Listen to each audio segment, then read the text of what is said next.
What's up, my Forex kings and queens out there? Hope everybody is in great health, eating right, taking care of yourself, because we still in the middle of the pandemic. And we can't enjoy the great things that's coming to us this year if we're not going to be here for it and if we're not taking care of ourselves. So make sure we taking care of everything. Make sure we prepared for all the great things that's about to come to us, because this is our year right here. Today, I'm going to cover how to overcome and how to handle your losses in Forex. It's a topic I feel like it ain't talked about enough, because it's a big part of trading and investing. You're going to take losses, but the important thing to remember is they only temporary. Losses are going to happen, but you need to know how to control the losses and handle the losses so you can still end up profitable for the day or for the week. All right, so first, before you execute any trade, before you press that button on your phone or on your laptop, you definitely supposed to calculate your risk. Depend your lot size, you calculate that, and your stop loss. So you need to already be okay with, okay, I may lose this amount of money if this trade doesn't go my way. That's the purpose of the stop loss. So if you're not okay with that, if you're not really okay with that, then you don't even need to place the trade.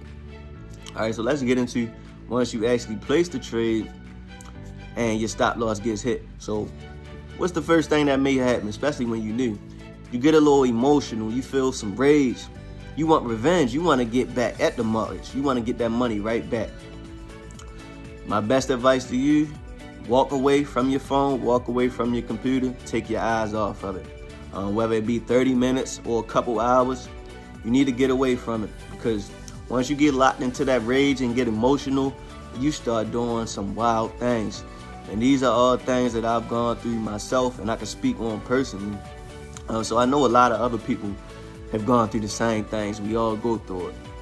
So walk away. If you feel yourself getting emotional, take a couple hours off, come back with a clear head. There's no way you can operate effectively in the markets when you under duress. Okay, now once you take the loss, turn that loss into a lesson. A loss ain't a loss, it's a lesson, like Hov said. So, and this is what I do. I always teach myself something in the markets. I always try to find out, how can I prevent this the next time? What did I do wrong? And then I learn something every time. Every loss I take, I learn something. And it's always my fault. It's never the market's fault. It's always something that I could have saw beforehand and could have prevented. So turn your losses into lessons. Okay, the next thing, you need to realize that you can take a loss and still end up in profit for that day or for the week. So you can lose, if you trade once a day, you could trade one day and it could be the beginning of the week. Say you lose that trade, you can win 3 more trades the rest of the week and end your week in profit. So losses, they only temporary. You just got to remember that when we in the middle of placing these trades in the markets. It's only temporary. You can always recoup your money. And one of the best ways to do that is making sure that you don't over-risk. Over-risking, makes it much harder to get your money back. In order to do that, if you over-risk on the first trade and you lose, okay, you want to get your money back. Now you're going to have to risk a little more. Now, say that trade goes the wrong way. Now your percentage is just off, and now your accountant took a big hit. And that leads to you revenge trading, and the next thing you know, the whole account is gone. So use proper risk. It's much easier to get that money back when you use the correct risk based on your account size than if you over risk, and now you may need to load your account back up in order to get that money back.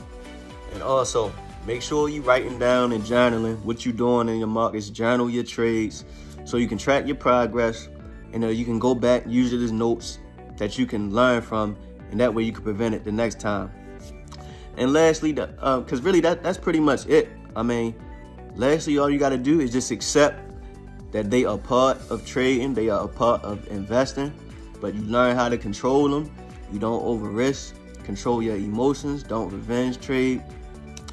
Come back with a clear head, reanalyze the markets, identify where the trend is going, and then come right back at them. Just accept the losses, but learn how to control them, and you'll be okay.